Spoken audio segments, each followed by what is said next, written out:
5 things you need to know about the Punjab National Bank Nirav Modi scam. 1. The scam is basically about fake bank guarantees. Companies connected to Nirav Modi got fake letters of understanding or LOUs from PNB. An LOU is basically a bank guarantee. So PNB would guarantee to another bank like Allahabad Bank that it would pay off any loans extended to a company connected to Nirav Modi. But in this case, the LOUs were fake, so PNB did not know that it was promising to pay back loans granted to those companies. 2. The amounts involved are massive. PNB says that the scam began in 2011 and that the amount has gotten up to 11,400 crore.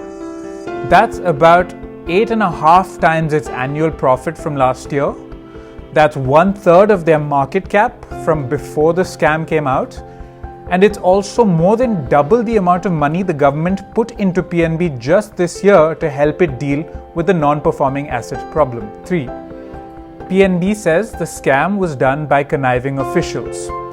The fraud, according to a note put out by PNB, was done by allegedly crooked officials within the bank.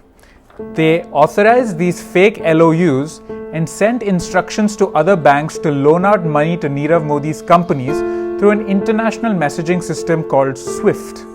Those banks trusted the messages and lent out money to Nirav Modi even though PNB had not actually sent those LOUs. 4.